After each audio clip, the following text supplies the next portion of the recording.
हामी बर्दिया राष्ट्रिय निकुञ्जमा प्रवेश गरेका छौं। हाम्रो दुईवटा गाडीमा साथीहरू हुनुहुन्छ। बर्दिया राष्ट्रिय निकुञ्ज 2045 मा स्थापना भएको हो र यसको क्षेत्रफल 968 वर्ग किलोमिटर छ। यहाँ विशेष पाटे बाघ, गैंडा र हात्तीका लागि प्रसिद्ध छ, एकसिङ गैंडा। र त्यसै गरी यो विश्वका 10वटा घुम्ने गन्तव्य मध्ये बुरान क्षेत्र पनि परेको छ। हामीलाई खुसीको खबर पनि हो। धन्यवाद। यो पहिलो यो चाहिँ पहिलो वर्ल्ड लाइभ रिजर्भ हो। लाइभमा हैन, भिडियोमा थियो। पोस्टर कहाँ गर्यो? आज मेरो जंगल सफारी चौथो पटक हो। यहाँ म तेस्रो पटक आउँदासम्म धेरै जनावरहरू देखिसकेको छु।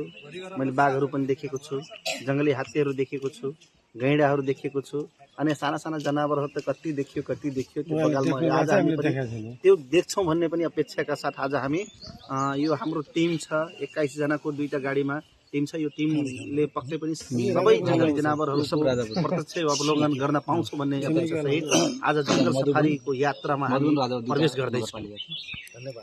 We are so excited today. We are so excited. We are going to visit different types of animal in Bardia National Park. Okay, thank you very much. Okay, Sati sir, you can speak.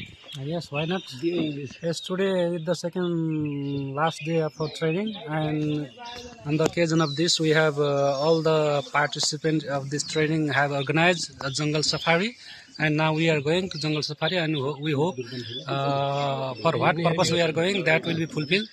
This much for today. Thank you. म सहदेव चौधरी। यो आज जंगल safari मेरो लागि पहिलो नयाँ नौलो अनुभव हो है। त्यसैले यो नयाँ नौलो अनुभव एकदमै राम्रो हुनेछ भन्ने पूर्ण विश्वास गरेको छु। धन्यवाद। यो सहदेव सर जस्तै मेरो पनि यो फर्स्ट टाइम हो यो चाहिँ जंगल सफारीमा। म पनि यो यसमा आउँदा धेरै खुसी लागेको छ। म पनि धेरै एक्साइटेड छु र यो जंगल सफारी भित्र धेरै जनावरको चाहिँ दृश्य अवलोकन हुनेछ भन्ने म पूर्ण आशा गरेको छु। धन्यवाद सर।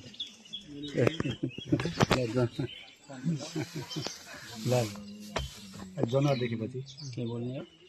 जनावर देख्यो भने धन्यवाद।